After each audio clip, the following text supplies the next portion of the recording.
Yo, yo, what's up, yo? This is DMC in a place to be, and the only place for you to ever be is right here rocking and rolling with the Carr Stereo podcast. Rock.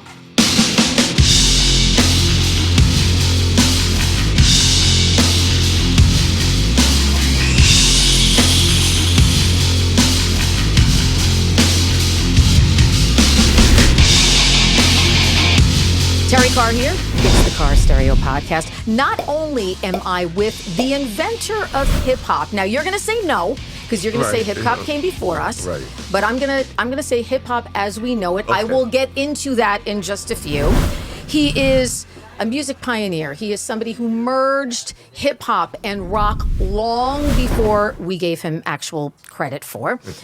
He makes comic books. He is a Rock and Roll Hall of Famer. He is a best-selling author. He is a philanthropist. He is a survivor. You're a survivor. There's a lot of things that you have survived. You talked about depression. You talked about addiction. You survived the loss of a friend, a bandmate, a brother. And I'm going to think of more things, of course. As we go along. I am with the one and only, the king of rock, DMC, Darryl McDaniels. Oh, my God. It's so good to see you. Thank you, yeah. And you just get more and more handsome after every year. Well, shh, don't give it away. I'm a superhero. You are a superhero. I use the music thing to keep the government from finding out who I am. So where do we start? You've got new music out. We're going to talk about that in just a few. I hear rumblings that maybe an album is coming too. Yes, working on an album. I've heard some more rumblings that maybe you're going to be involved with a horror flickaroony. Yes, working on a horror film. All right, but let's go back to the beginning. Can we go back to the beginning? Yes. I want to fast forward because I think of you guys when I watched the 50th anniversary of hip hop. Right. That was 2024. Yes. So that 2023. 2023. Okay, yes, so that would have been 83. Okay. Yes. And you guys headlined Yankee Stadium.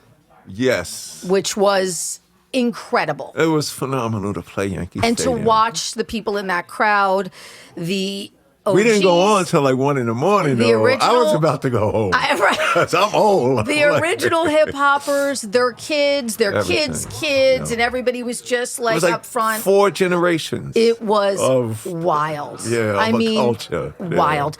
But as we go back, hip hop came before Run DMC, but you guys did something. That we took it global. You took it global, but you did something that I don't think you get the credit for, because you got the credit when you merged with Aerosmith. Right. But you merged rock and hip hop before that. Right. Way before that. Mm-hmm. So what made you know that these two musical genres could go so well together? I mean, I remember seeing and hearing Rockbox because that was the first hip-hop video on MTV, right? Right, yes.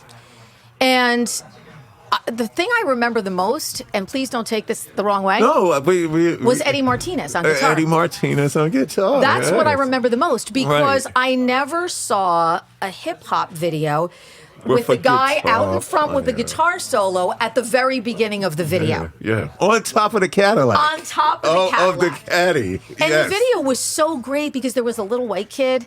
Yep. And he's running around, and Eddie's there, and it was like, I never saw anything like it. So the director was brilliant to put all that together. Yeah. So coming from the, early days of hip hop and people that I like Curtis Blow and Grandmaster Flash and stuff, Melly Mel. Right. But they made different records. They made different records. They rapped over rock songs. Right. Before rap records was made, if you would have went to a live hip hop performance at a park or a block party, the MCs, the DJs that was playing a vinyl would play a lot of rock songs. Rush's Tom Sawyer, Queen, Rolling Stones. We stole everything. I mean, sampled.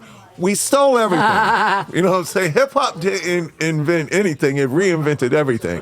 So in the early days of hip-hop, you could go on YouTube and you could punch in Grandmaster Flash, Melly Mel, and Scorpio Kill It in 1978. You can hear Melly Mel from The Message. Yeah. And Scorpio, Mr. Ness from the Furious 5 MCs. Flash is using Walk This Way while they rap. Wow. But like you said, what Run DMC did, we was the first to do it on record. First to do it on which record. was groundbreaking. Yeah, we didn't know absolutely. that. Here's what's funny, when we was doing Rockbox, we was trying to do a record like Billy Squier's Big Beat. We wanted to make a record like Billy Squier's Big Beat. Well, you know what though? I can understand. You know why? Because they were songs. Yeah. You guys wanted songs. Yeah. And you had songs. So yeah, And because of radio. Like hip hop today ain't even hip hop. It's inspired by hip hop, but that's a whole other story. We grew up with radio. We grew up with New York City radio. You know, in the beginning, it was the black station and the white station. But then 77 WABC did something groundbreaking. They just started playing the black music and the white music together. Because when I was younger, you would have to listen to, I think it was like Super 16, 16 WWRL or something like that. Yeah. You would have to listen to that station Yeah. to get the black music. You have to listen to other stations to get the white music. But 77 WABC, you could hear Sign and Family Stone and Crosby, Stills, Young and Nash. Yeah. That was a good. You could hear Elton John and James Brown. You could hear Aretha Franklin and Joni Mitchell. That's what I grew up with. Yeah. The 77 WABC was a game changer. So that David was always Cassidy and Rufus and Chaka Khan on the same radio station. You're right. So we were children of that. You know, the hip hop generation is children of late 60s or 70s radio. And everybody is a child of this. Saturday morning, besides the cartoons for every kid, black, white, Italian, I know Asian, what you're going to say. Soul Train at Get 12 on the line o'clock. dance, baby. The Soul 12, but then at Train. 1 o'clock, look, 12 o'clock, the black guy Don Cornelius with Soul Train. Then you still don't go outside till 2 because at 1 o'clock on ABC, Dick Clark, American Bandstand. Yeah. So all of us was that. So all of that music was us. So when we started doing hip hop, we just was utilizing the records that we was hearing on Soul Train, American Bandstand, and 77 WABC. Our inspiration, and it wasn't about color. It was all about vibration and sound. Growing up, Harry Chapin, Jim Croce, all this, the folk music, Bob Dylan, all of that was our music. Yeah. You know, I think it was Ginger Baker who said, it's just effing music. You don't separate. It's just effing. He got mad at the industry for trying to separate it. Yeah. So that's why, but now going back to Run DMC, we're just trying to make our version of Billy Squier's Big Beat. You know, and we did it on a DMX drum machine. Like, when hip-hop was getting into the Rock and Roll Hall of Fame, Gene Simmons had a point. Now, I'm a rock guy, so I agree with Gene Simmons. All my friends curse me out. But Gene Simmons said the Rock and Roll Hall of Fame was really made for bands and musicians. Now, you could argue and say they should have created an annex for soul music, hip-hop, and all of that stuff. But the Rock and Roll Hall of Fame people told me this. I was like, what's the criteria to get in? Because, you know, I agreed with Gene because I'm a rock fan. You are. Yep. I was like, there's so many people that should be in before me, but they explained it to me like this. They said, Darryl, if you take a flute, and I cut him off. Oh, so if you take a flute and you're playing in the band, he said, no. If all you have is a flute, and you sell out Madison Square Garden 3 nights in a row, that's some rock and roll-ish. I love it. And I said, oh.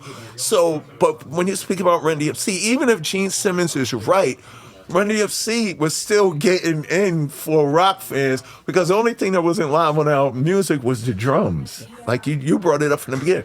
You had a real guitar playing Eddie Martinez. So that made us official. Yep. So the only thing that wasn't live on, and all of my hits, besides the hip hop hits, all of Run DMC's biggest hits are rock songs. Tricky is My Sharona. Mary Mary is the Monkees. We all grew up in. I was going to ask you about Mary Mary. That was, you took that from the Monkees. Coming home from school, Yep. You get home from school, and after your mother and father tell you do your homework, eat your dinner, you turn the TV on. It's the Brady Bunch, the Monkees, Fred Flint. So I think with Run DMC, at first hip-hop was black ghetto music. And it was at first because it was just about what was going on in the Bronx and Harlem.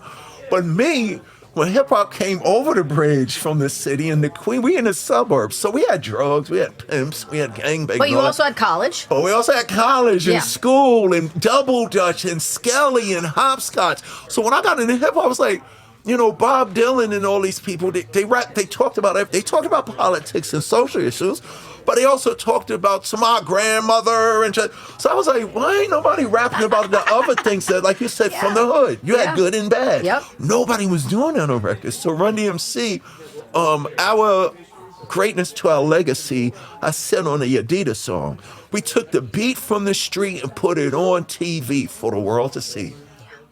Like as it was, that whatever the kids were doing, whatever, you know, there was black kids in my hood who was ashamed to wear the Judas Priest shirt because they thought you wasn't supposed to do that. But when we dropped Rockbox, those kids said, I don't gotta wear my Grandmaster, I could wear my Judas. And the same thing for the rock kids that was in the hip hop. You know, they was running around with their Misfit shirts on and stuff like that. Well, that was me. Then, I was a rock kid. Yeah. And then I saw Run DMC and I saw Rockbox, and I've been a fan of yours since forever. Right. And I thought, who are these guys and what are they doing? That's and it what was Tom so rock and Morello roll. said. It was not only so rock and roll, it was like metal. It was metal. It was rock and roll metal. Right. And Eddie Martinez, by the way, who we keep talking about, is just an amazing session musician. He has Yes. played on so many great records. He's played with Steve Winwood and David Lee Roth. Oh, my I recently goodness. saw footage of him at the NAMM convention. He was at NAMM, recently, so he's still out there He's doing it. still He out still there looks the doing it, same. yeah. And he's just incredible. But he was a big crafter, an early crafter of that sound. And what's good about musicians is they don't see color. When we wanted to do Rockbox, our producer before Rick Rubin was a guy named Larry Smith. And Larry Smith is the greatest hip-hop producer ever that nobody knows about. He just one I of was them. going to ask you about him because I Yeah, think he he was produced- also a crafter of your He sound. produced Curtis Blow. Yep. He produced Run DMC's first 2 albums. So when we was doing Rockbox, and Eddie played on King of Rock, but when we was doing it, back in that time, all the musicians were cats. Yo, I know that cat, this and that. So he's like, Larry, we need a drum player. So Larry goes, I know this cat. I'm going to give this cat a call. And he called up, and Eddie Martinez walked into the studio. Amazing. So, and Larry was a bass player in a funk band, but all the musicians knew each other. The funk band, the punk, we was recording in. Run DMC was the only hip hop group in a place called Chungking House of Metal. So Slayer, Anthrax, the Beasties, Yes. Debbie Harry, it was just a community of people from New York City, but black, white, Puerto Rican, Cuban, it was just wonderful. But the beautiful thing is all the musicians knew each other. Yeah. And they respected each other. Yeah. I wanted to get your rock legacy in because I think it started so much before you merged with Aerosmith on Walk This Way. And I wanted to make sure everybody knew that. Said, when I first met Travis Barker in person, he came to me and said, DMC, most people jumped on the bandwagon and Walk This Way, but I was there at Rockbox. Yep. And I was like, so you're official. Yeah. Travis was like, he knew. And Tom Morello's story is so cute because he fell in love with King of Rock. Right, he was like in love. Well, yo, what is that? Like you said, what is this? This is metal. But this is funny. For the longest, and I just saw Tom and Vernon Reid when Tom played Urban Plaza in December, I think it was. But Tom says for the longest, he didn't want to come see us live. And I was like, why? Because his friends saw Run DMC. And when they came back, Tom said he didn't want to go to see us because he didn't want to be just disappointed. This is funny. And I was like, why? He said his friends came over from the Run DMC concert and said they don't have a band. So Tom in his young mind couldn't comprehend how in the world they perform. Right. And they tried to explain to him, they got a DJ that plays records and stuff like that. But then when he went and saw us, he was like, oh, okay, now I get it. But I thought that was the cutest thing ever. He loved King of Rock. Loved the video and everything, but said, I don't want to go see it. They don't have a band. And he, in his young mind, he's like, how the hell are they making this music? Yep. Pioneers That's doing so it before crazy. anybody else. has done it. By the way, I also want to mention... we got to add this too. Before Run DMC, right along the same time as Rapper's Delight, one of the biggest punk groups in history made a rap song. Blondie. Debbie Harry. When Rapper's Delight was buzzing, Debbie Harry had a song called Rapture. Yep. Beautiful song. Yep. Where she started rapping. Fab Five. And if you didn't know, because if you would have came to New York in the 70s and 80s and you went to a club, it was punk rockers, metal, hip hoppers, breakdancers, graffiti artists, Basquiat, Keith Haring, writers, journalists, filmmakers, all the creators, journalists, radio people. We all hung out at the same place. Or any creative. Writers, book writers, film, we all hung out in the same places. So, for instance, if you would have went to the World or to Danceteria, you sitting there, oh my God, Debbie Harry just walked by. Oh shoot, Run DMC just walked by. Oh shoot, Lou Reed just walked by. Oh shoot, the Ramones just walked by. Oh shoot, Grandmaster Fat. That's how it was. Yo, Basquiat, yo, Keith Haring is and Madonna wasn't even Madonna. She was dating Jelly Bean Benitez. So it was DJs and singers. It was a great, glorious time. Let me stop you there. If you want to see sort of a timestamp, that documentary about Ricky Powell. Yes. Really shows that. Yep. Ricky Powell, Yes. Individualist. It came out in 2020. Yes. You can stream it. I think it was a Showtime doc, and you did a lot of the commentating on it. Ricky was an incredible part of that scene. Yep. He had a camera. And and kind of invented that fisheye lens kind of look. Yep. But he captured those early days of hip hop, and not just the artists on stage, but the artists being people. Yeah.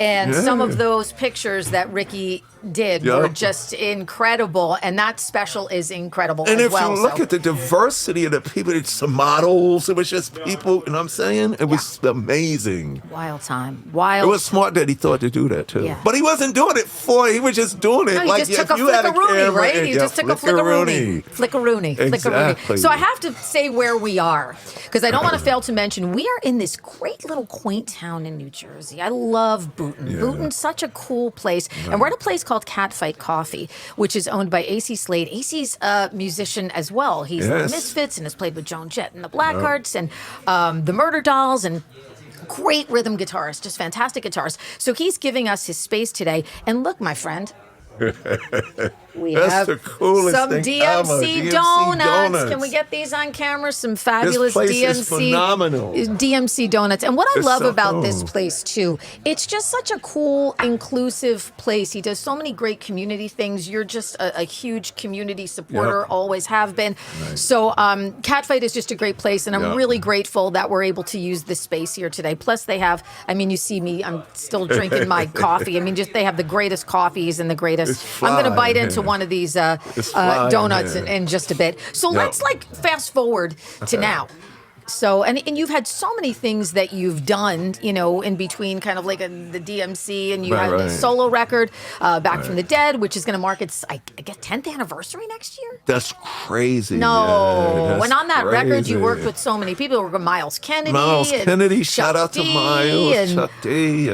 Just a John. Rome from Sublime. Was on the track. It's an EP. It's an EP. Great. I always just run into great people. It's amazing. Like you. Like, I got to meet you, and you become a friend. It's crazy. I was doing taping a radio special years ago, and I met Darryl at the taping, and said, you've got to come on my radio show. And then I saw you backstage at Aerosmith. We saw each other backstage at Aerosmith, and you jumped on stage with Aerosmith. And this is what I love about you, though. The magic of you is when you jump on stage with Aerosmith. An Aerosmith show is high level. Then Darryl jumps on stage for Walk This Way, and the roof is off the place. There's just something very kinetic about you with people. It's good feelings, good vibes. Right. You work with my friend Bumblefoot also. Yes, Bumblefoot's amazing. And I think he and I have spoken about you, and I always say I feel like I'm a better person for knowing Darryl.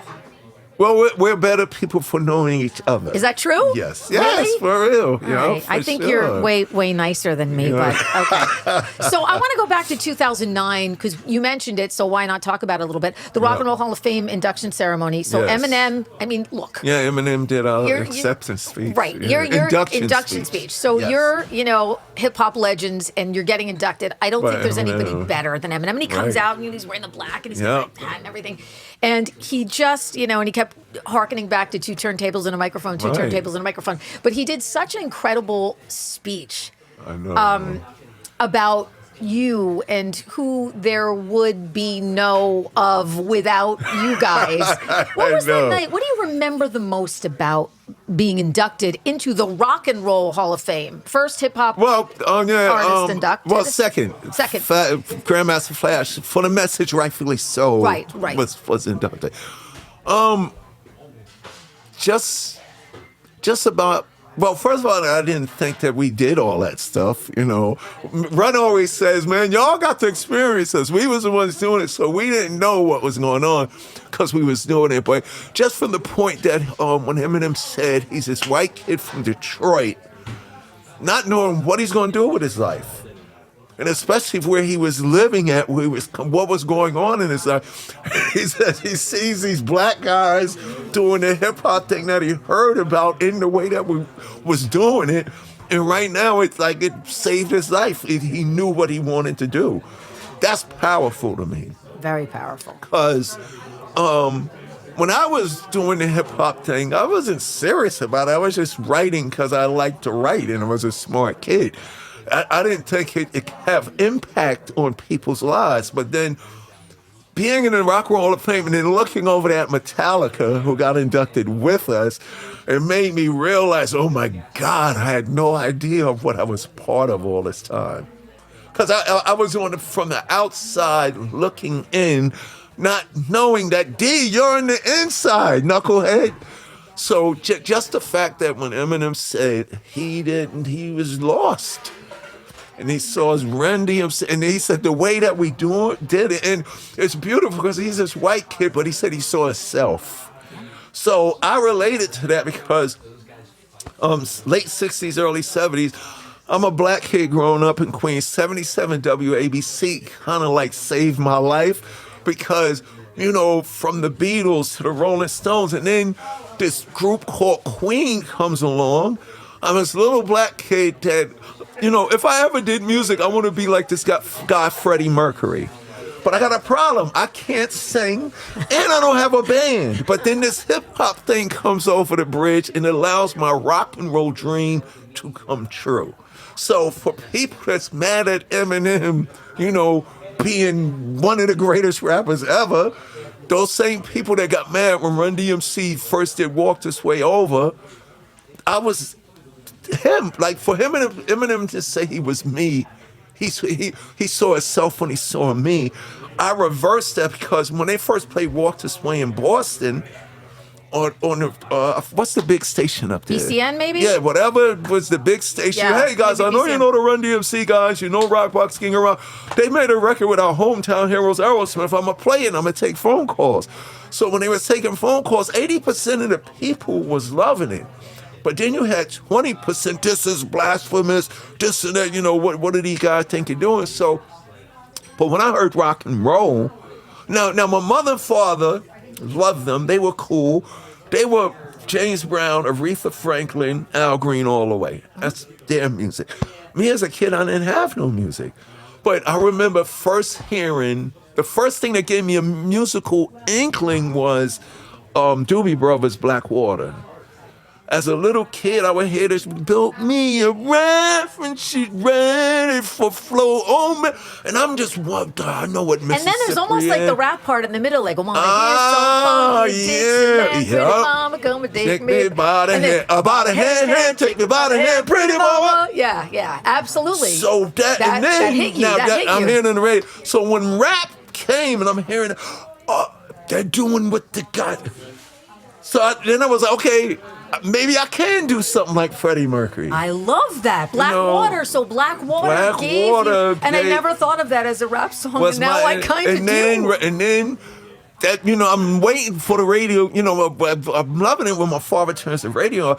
So then you start hearing bad, Leroy Brown, baddest man in the whole, and you start hearing, and then then you start hearing Dylan, and then you start hearing Crosby, Stills, Young, and then you start hearing Procol Harum, the Nights in White Satin. Like, for me, it was just the sound of these records. My mom and father would tell me, when they would have their Christmas party and Thanksgiving party and New Year's party, you little kid, you come to the steps, get your ass back upstairs. So you're upstairs in your bedroom and you're wondering why my father's hugging on my mother that way and why they doing these funny but you're hearing James Brown and stuff like that. Yeah, Al Green will do it to you. Like Yeah, Al so Green will do it to you. 77 WABC was phenomenal to me, because now they're playing all the music that I thought I wasn't, because it was that you don't listen to white people music. But it wasn't white, it was just music. I can so bond with what you're saying, because WABC for me was the same thing. Driving around in my parents' car, listening to the radio and feeling like it was such a magical place that I wanted to be a part of. And so that changed my life. There's no doubt about it. As a kid saying, I have to be in this club. How do I get in this club? How do I get in this club? And it's harder to get in the club, especially when you're a female. It's even harder to get into the club. But I had that moment with WABC, and listening to Ron Ingram and Ron Lundy and Harry Harrison, pouring a cup of coffee with Harry Harrison. Now, absolutely, those amazing days of radio and the impact that it had on people's lives, and just being a kid. And and I have like the weirdest songs in my head that I remember hearing and waiting to hear, and I'll tell you 3 of them. Paul McCartney, Maybe I'm Amazed. I always remember hearing that on WABC, and you'd sit there with your little tape machine and be ready to like tape it. Yep. I remember Rufus and Shaka Khan, Tell Me Something Good, which was a favorite of mine as a kid. Every time that, And this is a funny one.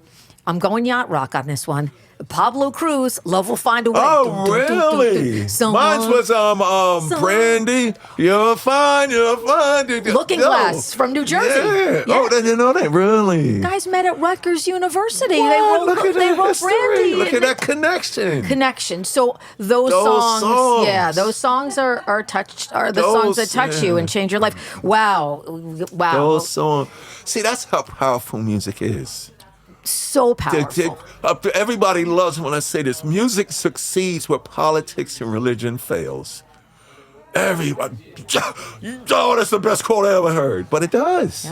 Yep. You know what I'm saying? It literally, not when Steven Tyler knocked down the wall in the Walk This Way video. 2 meanings on that one, Yeah, that's what music does. Yeah, that he broke into the studio, but he broke the barrier. That was separating broke down the wall. And that was a game So whose changer. idea was it to do that with the microphone and the video? John Small, the director. Brilliant. He listened to the record, saw what was going on, and brilliant. He wrote that treatment and script, and it literally happened. Like, that was prophetic. It was prophetic. Just like when we got inducted into the Rock and Roll Hall of Fame, it was prophetic because there was DMC coming. We got to tell you something. In 1985, y'all did a video called The King of Rock. Now, what's funny is y'all did a video about y'all getting denied entry into the Rock and Roll Hall of Fame. Larry Bud Melman in the beginning. You guys can't come in here. This is the Rock and Roll Museum. Now, okay, you got it, right? So I'm saying, what's the big deal? They said, okay, y'all did that video in 1985. I'm like, yeah. The Rock and Roll Hall of Fame didn't exist. It didn't start till 86. Oh. And it started with somebody saying hip-hop can't... How crazy is that? That is crazy. It gave everybody chills. That is definitely crazy. Those videos were great, too, because Bud was like a cultural icon at the time. And you had like Professor Irwin Corey. Yeah, Irwin Corey. And people always said Run DMC just had this knack for connecting everything. Connecting the dots, connecting But it was because everything. of the music. We was the vehicle for the music to, like, people was like, man, I'm sitting there channel surfing. I'm going to the channel and I stop on MTV. And this is funny, for our people in the hood, it was like, we wondering why Run DMC with the Rolling Stones, because they didn't know Aerosmith. They just knew the Rolling Stones. They was like, why Run DMC? And then the Aerosmith fans is like, why Aerosmith is with these Run DMC guys? But it was beautiful because Rick Rubin, let's talk about Rick. He was brilliant. Originally, me and Ron was going to sample the record. We were going to steal their music and rhyme about how good we are on the microphone. So Rick goes, no, guys, do the record over. So me and Ron, we was thinking from a limited hip-hop perspective. We're going to sample the record and do it over. No, Rick says, do the record over the way the band originally did it. So Jay goes, yo, rest in peace. That might be incredible. So remember Different Strokes with Arnold? What you talking about, What Willis? you talking about, So Willis? we looking at Jay like, you supposed to be on our side. What you talking about, Jay? So Rick was like, yo, let the record play. Because we had heard the record on the radio, but when we was using the record, we only used the first 6 seconds of the record because we rhyming over it. So Rick was like, take the record home, let the record play, take out a notepad and write down the lyrics. The brilliant thing was this. Now, if Run DMC, with the version you'll hear without Steve and Joe on it, if we would have did the record over, you would be sitting here and go, oh, I remember in 86, y'all did a remake of Aerosmith's record. And that's all it would have been. No, that was cool. But Rick did something different. While we were preparing ourselves to do the record over the way the band did it, Rick calls Boston. Hello, my name is Rick Rubin. I know you know who Run DMC is. We want to do your record over. Do you want to do it? So imagine if you on the receiving end of his phone. And Aerosmith at that time, by the way, was kind of on the DL. No, man, it was. They like, were not like the biggest band yeah, in the land. There were drug problems. They up, were they rehab. bad shows. A lot of stuff going on. People knew they were started good, but they were.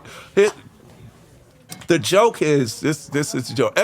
All of them, and even them, they said, "Yo, y'all helped us come back." Oh, there's no doubt. But That was the this comeback. is the funniest show of it. They could have now. They were working on that phenomenal album. Permanent Dude Vacation, looks like a lady. Permanent Vacation. And it was phenomenal, right? But as good as it was, nobody cared. Now this is funny. I said.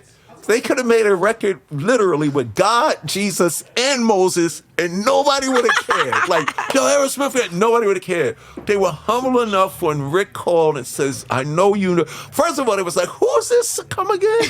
Guys, there's some guy named Rick Rubin on the phone saying Run DMC. So Steve and Joe was like, yo, we heard it. And here's the beautiful thing about music. Yo, we like what those cats are doing. So, right, we got it in now. So it was like, do you want to do it? They were humble enough to say yes. So they came to New York City into the studio. The brilliance was Rick was smart enough to know, no, I'm going to show them together. Well, Tyler's got that sensibility where he's going to meet you guys and he's like a little kid. No, so he wants to get in everything. I want to know how to do the tables. I want to turn. Yeah, yes. That doesn't surprise me. Joe Perry did this the whole session. Steve was a kid. He running. Steve was breakdancing and doing everything. Yeah. The whole session, Joe Perry sat there like this. And we would have to go, somebody say something to him. Joe, you okay? Joe, you hungry? Joe, you good? Like for the whole time. But when it was time to play, Joe, you ready? So everybody laughed at this. He goes in the booth, we in the control room. He's in there. He goes in there, preps his guitar. And for some reason, the cigarette, he would never have to grip it. It just stayed on his lip as he talked. So he's doing that, and the cigarette's just hanging there, and he just looks up, just imagine the scene, hit record. Everything that you hear, all that, when he was finished, everybody in the studio was sweating. And then it was like, Joe, you happy? And he came out the booth, King of cool. And history was made. Yeah, he's the king of cool. And for the fact was, they're doing excerpts of his book right now, and all of them hit on the part. He says, all I remember, and I'm saying, yo, I love Joe. He says, all I remember about that session is the stolen car. And that's when I knew, don't think Joe ain't paying attention yet. The whole session I had coming to the studio that day, I got my first American Express Platinum card, right? So, your parents would say, you got to be careful, don't go out there speeding, man. They don't do nothing for your friends. So Joe finds I got to cut his car breakdown. He pleads with me to get him a rental car. And I know you got a rental car problem right there too. So I'm no, I don't care, no. And this is your D, my best friend, no. So I give in. This is Saturday. We're going to the studio tomorrow morning. The day I run the car, his stupid butt leaves the keys in the car and it gets stolen. So you got Joe Perry a rental car and the car got stolen. I got Run. I got Joseph Simmons a rental. Oh, So when we get to the studio, we trying to focus on the record, and all Joe Perry here is Run DMC arguing about a rental. So when I saw his book and the ads come out, I'm like, yo, Joe was listening to because we thought he was just sitting there. Oh, that's funny. So, yes, Joe Perry, I love you. He says, all I know about that session was the rental car. And I'm like, whoa. That is so funny. And your mom was going through your mind do not give anybody. I don't care. That's but then so you give funny. in and your friend ruins your day. But then they found the car, fortunately. Amazing. Yeah. So we're talking about all of these amazing things that you did, all these amazing memories. I remember having you on my radio show when I brought a prop with me today. When this book came out. Yeah. 10 Ways Not to Commit Suicide. 2017, this book is also going on 10 years old. Wow, I can't believe it. And you open the book, and it kind of starts with, and this is what kind of takes you in. Let me get to the first page here. For years, I hated waking up. Yeah. You heard me. Fucking hated it. Yeah. It wasn't about shaking off the remnants of sleep. It wasn't about facing up to the regrets of the night before or the creeping anxiety about the unknowns of a new day. My hatred dwelled in always being in the there. I remember you coming on my radio show and discussing this book. And you were the first person, I wanted to say you were the first male, but now that I think about it, you were the first person that really came on and discussed mental health issues with me. Oh, right, yeah. I didn't know I was doing it. Well, I don't think in 2017. I didn't know it. I didn't know it then either. And in retrospect, I'm looking back now and I'm thinking, you were so brave to write this book. I mean, you go through your addiction, you go through, I found out I was adopted finding at 35. Out as an adult, as a grown man, that you are adopted, and that everything that you knew was not really what you knew. That. No, I can't. I can't imagine that. And I'm already depressed and suicidal. Then you find that out. Yeah, that's crazy. And I guess the honest thing was. And nobody does this in hip hop. Keep it real. So it was like, yo, D, what's up? I'm an alcoholic, suicidal, metaphysical, spiritual wreck. Oh, and let's not forget to talk about the fact that you had this disorder with your voice. What's his name? Spasmodic dysphonia, which is. They diagnosed me with both of them, though. Like, I go to the doc. I went to one of Mariah Carey's doctor. Go to the doctor that treats Mariah Carey and go Lenny Kravitz's doctor. They said, there's adductor and abductor, like the tooth. I'm sorry to say this to you, son. You have both. Yeah. So you were like vocally paralyzed. You're a rapper. Right. And that's from whatever is affecting you mentally will express itself physically. I've had that happen. Right, I am the first person where when stress happens, symptoms all over my body. I have this, I have that, I thought I was just rhyming too loud or yelling. I had no vocal training. I didn't go see the lady that Sebastian Bach and Axl Rose and Michael Jackson go to some famous old lady in L.A. No, you were just screaming at rap shows. Trying to be Freddie Mercury. Yeah, yep. But, excuse me. Yep. The honest thing was, basically, yo, D, what's up with you? Darryl McDaniels from Hollis, Queens, New York. First to go gold, first to go platinum, first on the cover of Rolling Stone, first with the sneaker deals. But I'm also suicidal, depressed, and adopted. So I had to realize that, and people say, you say it so lightheartedly. And alcoholic. Yeah, it's crazy. I think the courage came from when I found out that I wasn't alone. Everybody's going through something. So one of my greatest rhymes is if when you did you find that out though? Like when was the moment where you said, I'm not alone? What was that watershed moment for you? Besides my wife telling me every minute to go get help and I'm not listening, it was when I met another adopted person. I had a person that wasn't adopted, wasn't alcoholic. This is funny. My management and my publicist, you know, people around you sometimes don't know what to do either.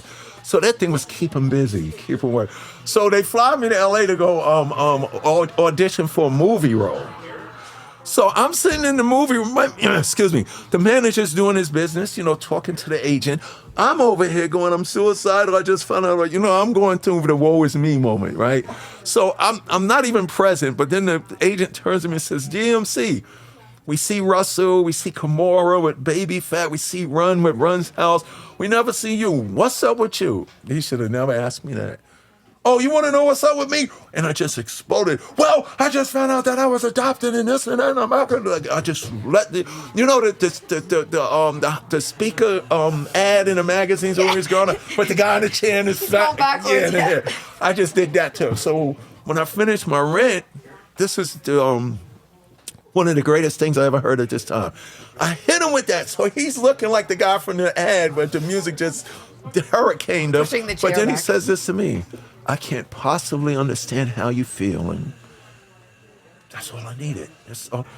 But maybe this can help you. A week earlier, one of his clients, Sheila Jaffe, who's a casting director out in LA, Entourage, Sopranos, like big time, Mark Wahlberg, John Travolta. She was in his office and she was just depressed. She knew she was adopted since she was 14, but she was doing a search for birth parents and kept hitting dead ends. So she was just like me. She was down in there. And he just said, I don't possibly can understand what you're going through, but maybe there's this lady I know, maybe that can help you. So he introduced me to Sheila, She introduced me to Sheila. And I didn't know this was therapy. Well, me and Sheila, we just sat there and talked about how we feel. Yeah. Yep. And it helped. And it was like, you know, it was no destination. We could be angry. We could cry. We could ask the questions. And it was like, okay, see you next week. Yeah. So when I knew that I wasn't alone, so we meet. And then she goes, you know, there's 1 billion people like us. And I'm like, it is? Because I didn't know. Until everybody out there, when you go into some people that's going to go through something 100 years from now, rightfully so, you feel like you're the only one. Yep. But then Sheila let me know. She said, "Oh, by the way, Mark Wahlberg gives us his offices in Santa Monica in LA once a month." And I go, "For what?" We go in there, we have Adoption Anonymous meetings, and I was like, "What's that about?" Adoptees from all different adoptees from the Vietnam War. Adoptees from the Korean War, the adopted people from Asia, the adopted people from London, the adopted casting director like her, the adopted person that drives for UPS. It's just a bunch of adopted people. They go in the room and they just talk. So set change, the next scene, you got the adopted rapper there. And then I discovered you're not alone. And then in the midst of that, discovered everybody has a substance abuse problem. Everybody has a mental health problem. And then we found out the power to remove stigma is not to be ashamed about what you're going through. Like, Terry, if I come to you tomorrow and I go, my tooth's aching, you're going to go to the dentist. If I go, when I was in 2nd grade, I'll never forget this, Miss Peterson, when my mother comes to pick me up, and if we remove guilt and shame, you remove the pain of going through. You don't remove the pain of the incident, remove the pain of going through the process to get better. I just related to this. Miss Peterson a mother comes to pick me up from 2nd grade in school. So she goes, Miss McDaniels, can I speak to you? Yes. And now I'm 2 years old. I'm at 2nd grade. I think I'm 8 or whatever. I'm, just going through the things of life, thinking I'm all that. And Miss Peterson says to my mother in front of me, I think there's something wrong with Darryl. So I go, what are you doing? So now I'm paying attention. I notice he's squinting. Excuse me. I noticed he's squinting to look at the backboard. So without any guilt or shame, my mother took me to the eye doctor, and that's why I wear glasses to this age. If your back is hurting, go see a chiropractor. So we notice that when you talk about what you're going through, you're in a room and everybody's ashamed to say, I'm an alcoholic or I've been abused or whatever. But when you say that out loud, 10%, 20% of that, or me too. So we're not alone. So I realized that the Run DMC thing was the setup for what I was really put here to do, to help people remove the guilt and the shame. Everything that records did for me when I was growing up, I was able to do with my music. Because in the book, I talk about getting picked up at JFK Airport, and the driver says, DMC, I had one of the worst childhoods ever. I had the worst parents ever. And the only thing that got me here today, in person, I was listening to your cassette tape, Raising Hell, in my room alone while my sucky parents was out there. And I remember, so I realized that I'm not alone. Yeah. Yeah. And when you do that, when you're not ashamed to say, yo, I'm going through something, there's so many other people that's your support system. So I didn't know just hanging with Sheila. We didn't got PhDs in this. We didn't study this. She was just, I'm adopted. I knew since I was 14. I just found out I was 30. It's the same thing. Yeah. And then that gave me the confidence with my wife saying, excuse my language, I was saying, I'm drinking even more now because I discovered a newfound part of my identity that was adopted. My wife hit me with this, motherfucker, you're drinking because you can't emotionally and mentally handle the fact that your parents just told you was adopted. Set you That's straight. a mic drop, bro. Yeah. She said it straight, and next week I went to rehab.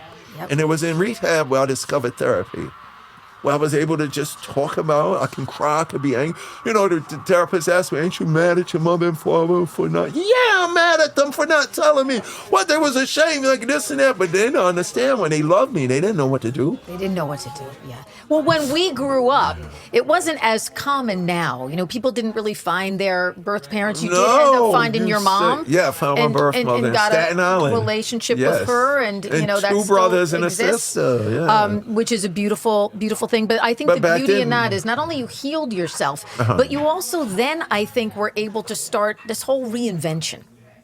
Because you reinvented not only your career, but you reinvented yourself as a human being. Right, who Darryl you is. became almost like a servant. I called you a philanthropist. I can't keep up with all of the things that you've done. Darryl makes cookies. Darryl makes comics. But not even that. Books. All of the help that you have given. Like, I first really met Darryl, and you've helped me with getting animals homes and adopted animals. I was like, I have to go. Yeah, I'm being called. You were wonderful in doing that and came out to animal adoption events for me. That's the whole superhero thing. With great power comes great responsibility. Yes. Aunt May told Peter Parker You're always in schools, and you're always talking to kids, or you're always helping them do this. I wish I had that when I was in school. Yes, yes. That's the game changer. Yeah, absolutely. Like, we are in a position Man of the to people. make the world better. Yeah. You know what I'm saying? And I love to, you mentioned your glasses, and that takes me now, I got to talk about the children's books. Oh, yeah. Because the glasses are, Darryl's dream. Oh, it was so cute. There was this sweetest little girl in the coffee house, and her parents came and they saw Dee, and they said, oh, we're fans or whatever. And Darryl runs out of the coffee place. And you know what I said? I looked at them, I go, he's going to get you a present. Because I know how you are. You've done that. We've had people that have come to the radio station that I worked at, and Darryl would have, wait, I got something for you. Go out to the car, get comics, vinyl, anything for them. So he comes back in, and he's got his Darryl's Dream book, which is, it's so adorbs. I got it for somebody for Christmas. I read it first. It's just so cute. But I love, the glasses are a part of that too. Right. And it's also about bullying and believing in yourself. And believing in yourself and getting that power and that strength in self. Don't be ashamed of who you are. Yeah. For sure. Yeah. Yeah. What made you decide that you wanted to write a children's book? Oh, because at first I was going to high schools and talking about growing up, getting teased, bullied, picked on and bullied, and wanting to be in a rock band and all that. Like, growing up, the things that you are and the things that you want to be aren't necessarily considered cool all the time. So I would go to speak at the high schools, and it would go so good that the educators would be like, you got to, whatever you told the high school kids, they're changing their attitudes now about who they are. You got to go to the middle schools. So I went to the middle schools, same message as the high schools. So the middle school educators was like, you got to go this and that. So, but I knew that if I'm going into elementary schools, this is funny. Those kids don't know Run DMC. Yeah. Now, they might know the song Tricky from Sonic Hedgehog. Or SS Tricky video game, but they don't know the guy Darryl. So I had spoken Brooklyn at two elementary schools. The two teachers that helped me write the book, Shawnee and Johnny Warfield, they said, Darryl, in order to connect with these kids, give us a story about when you was little and when you was in school. And I was like, well, in third grade, I said in third grade, I wanted to say a poem, and I got teased, bullied, and this.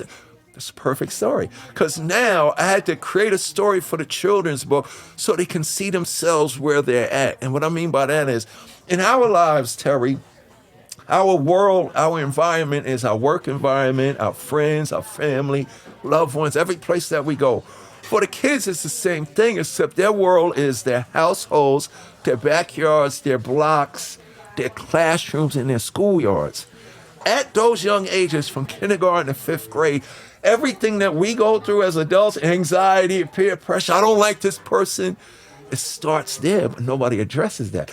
So I said, let me tell a story from their point of view, but it puts the man that their mothers and fathers and grandfathers know as the guy from Run DMC that made the It's Tricky song. So now when I go in there, to them, I'm not DMC from Run DMC. I'm the It's Tricky TikTok man who is just like them.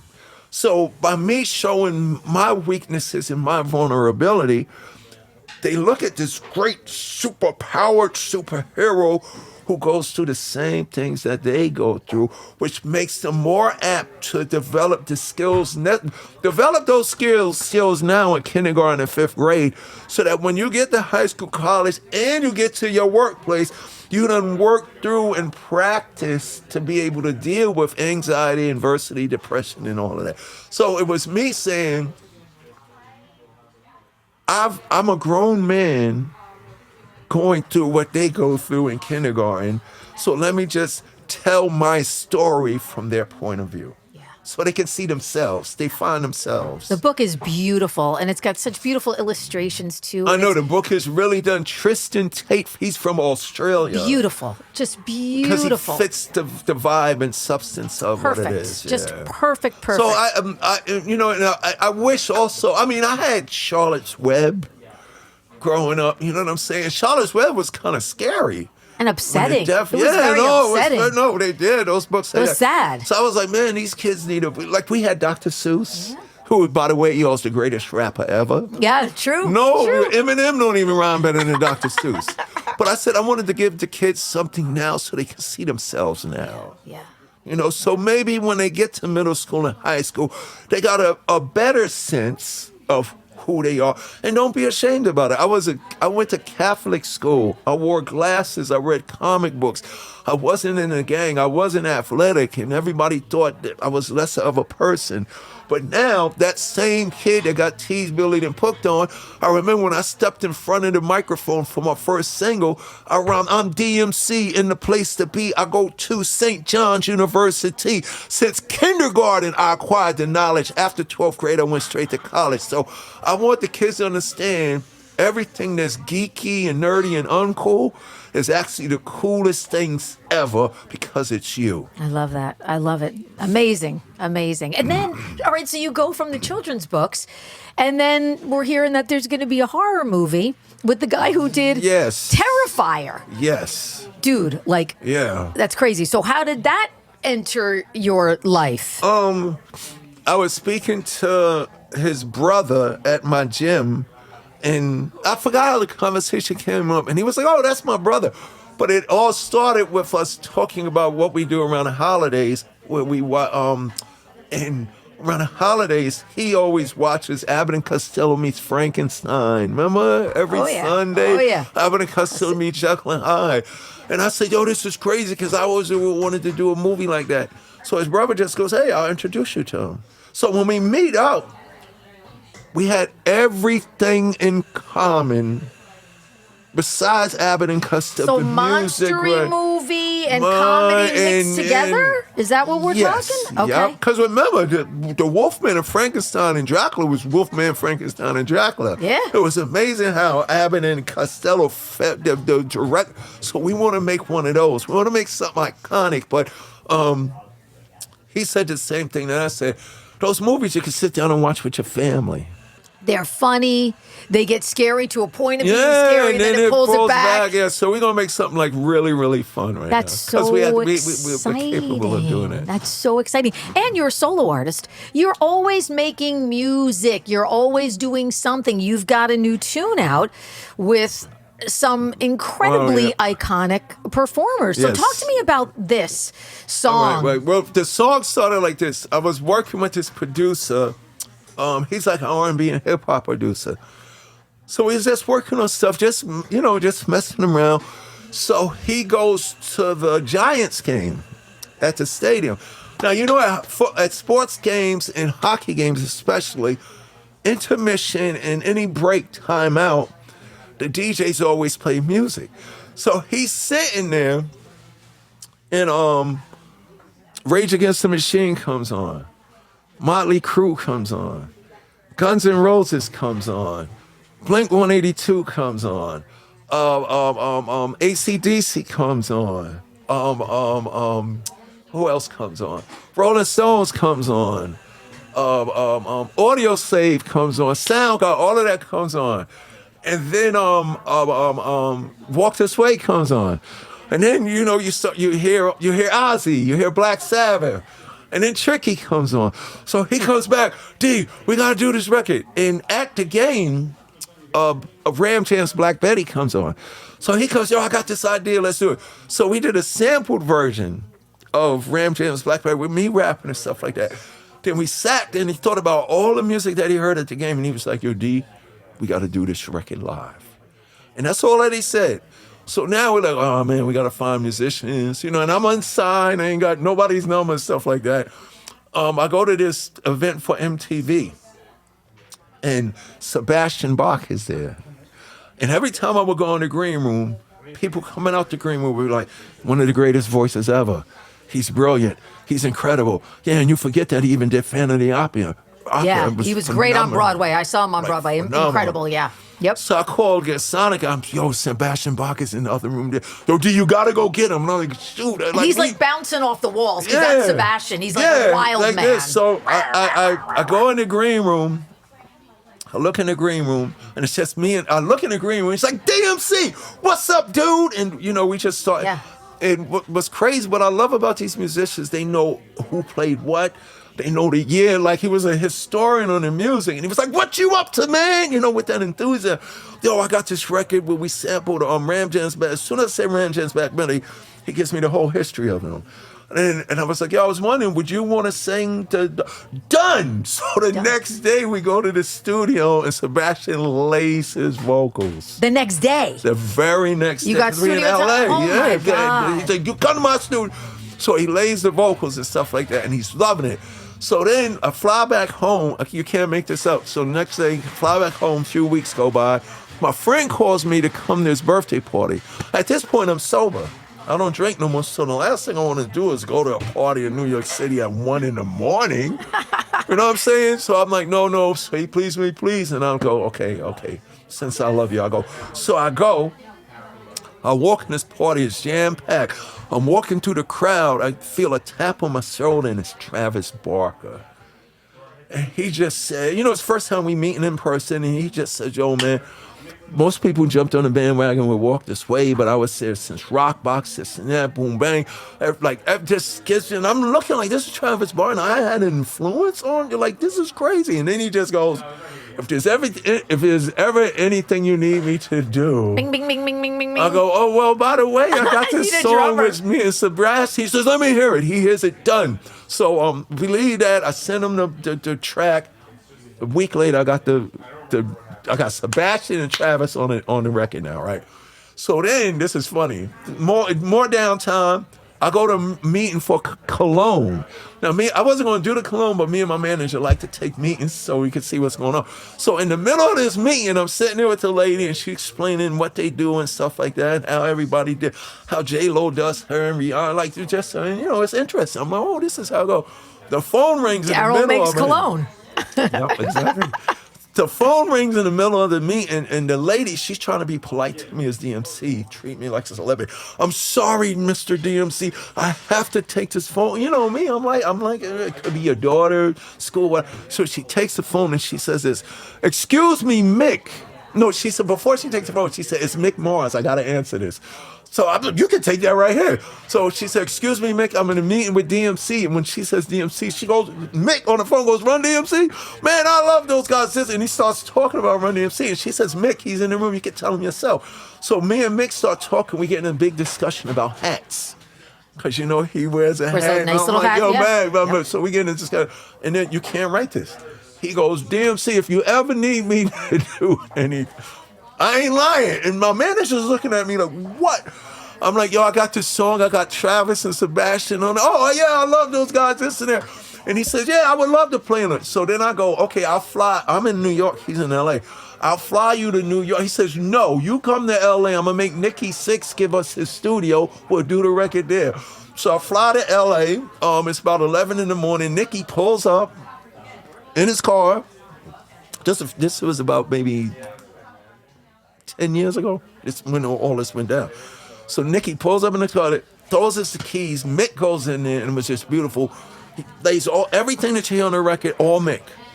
Everything. So we do that. That incredible guitar tone of Mick all Mars. Of that, I love and he murdered. It was sound. crazy. He caught the Black Betty from the beginning. Amazing. When you hear the record. Amazing. So now, it's me, Sebastian, Travis, and Mick. So we had crazy downtime because now all we need is a bass player.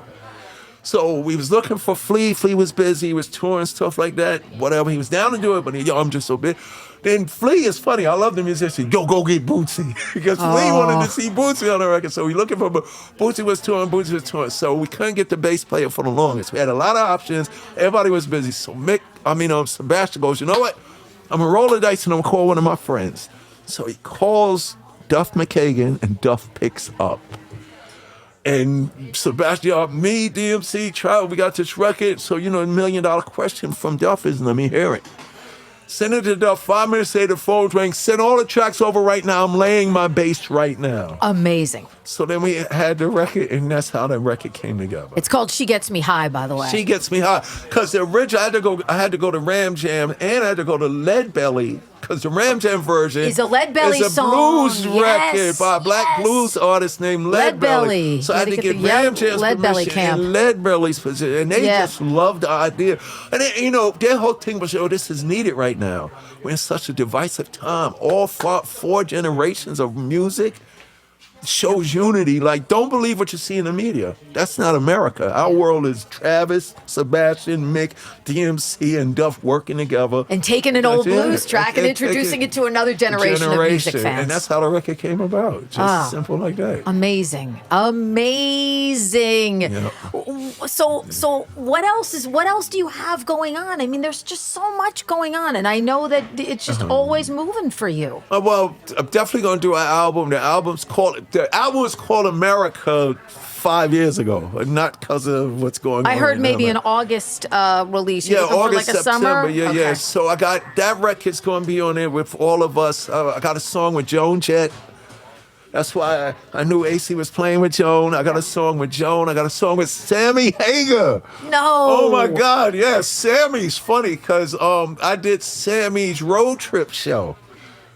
We was down in Austin, Texas for South by Southwest, and he heard I was in town. He said, "Get me DMC."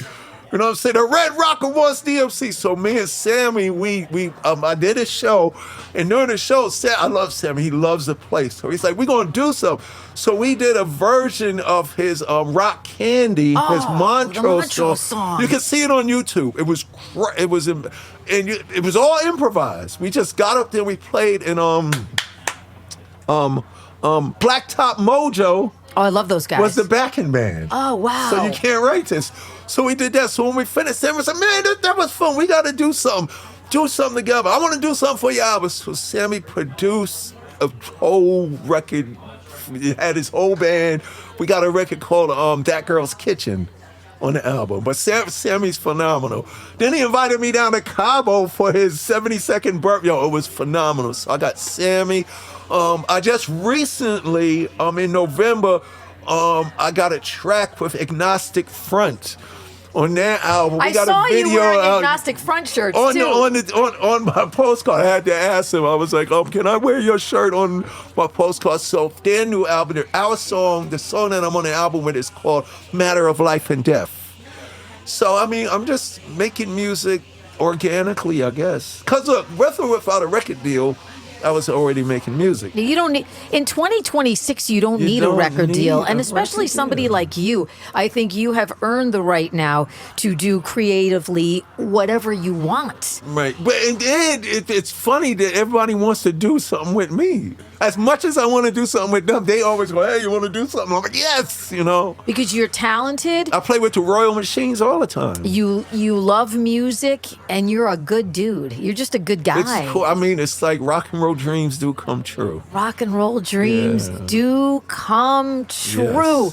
Yes. And for people that want to know about the RUN DMC story, last year or 2 years ago, 2 years ago, we released a documentary on Peacock. 3 parts, three-part documentary called The Kings from Queens, the RUN DMC story. Yeah, I love it. It's fantastic. Streamed it when it first came out. Yeah, and it's kind of like, for me, when you just like feel like sitting down and watching something cool, like you have your go-tos. Like I have a couple of go-tos that I own. I think I bought all 3 parts. So that's a go-to for me, along with Goodfellas and all my go-tos. Yeah, but awesome. Speaking of documentaries, that's how I discovered, not discovered, I always knew Agnostic Front, how I got to make the record with them.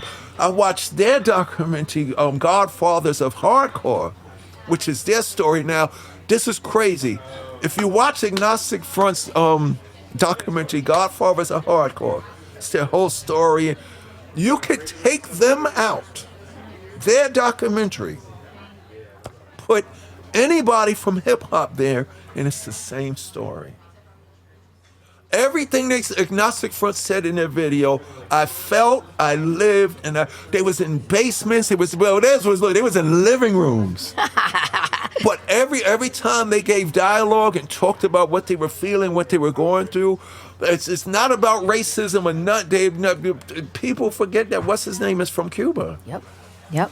So everything that they said in the video, in their documentary, I lived, I felt, and said. So I had a friend of mine that said, oh, you love them? I know them. So he was going to send me to Vinny Stixman's barbershop that's still on the block where he grew up at. He was going to send me there, but then his friend introduced me. I spoke to them, and in a week, it's funny how these guys are. They're like, they come to the studio right now. And we're in the studio, and we just made a record. Their producer, Mike, was like it was amazing. Amazing. But we met, it's like, what I realized with everybody I've always worked with, Tim Armstrong, Rob Dukes, the third lead singer of, what's his name? We got more in common in music. Yeah, but it's the music that brings us. You've done so much punk stuff too, which is like wild also, So whether it's a classic rock person like a Sammy Hagar or a punk band, you're just. I performed with Debbie Harry at Sting and Trudy's Rainforest event at the Beacon Theater. Me and Debbie Harry, we killed it. We did Rapture and Sucker MCs together. It was phenomenal. And Sting was like, I've never seen anything like that. Because it was just so fun. You know what I'm saying? Yeah. She was like, she was doing her rap, and I was doing 2 years ago, a friend of mine over rap. Like, it was just, it's so cool. Amazing. We got to crack into these DMC donuts, my friend. I am so grateful that you are on the podcast with me. I love you from the bottom of my heart. You're such a dear friend. When you hit me, I said, you're going to bring me on again? I miss you so much. He's so great. Sure. I literally text him. I'm like, hey, you got to come on Carr Stereo podcast. I'd love to see you. He's like, where, when? Let me know. Done, and done. And I figured we would do something at Catfight Coffee because I know that it's a cool local joint. I heard about it. You remember when I walked in here, Sebastian, the guy that I met at Comic-Con, all the Comic-Cons, he was telling me about this place. He was? And it's crazy, but I didn't think I was going to see him here. Yeah. Sonny was here today. Yep. Amazing. Yep.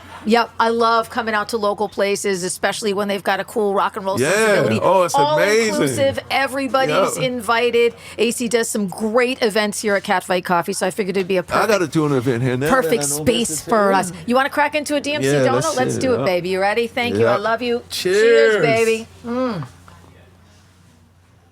Whoa. Oh, so good. I love you so Whoa. much. Look. Thank you so much. Oh my So now I'm God. gonna be eating Fucking donuts for the cream rest donut. of the day. It's like when I was a kid. I feel like I'm at Kay's Bakery down at the Jersey Shore.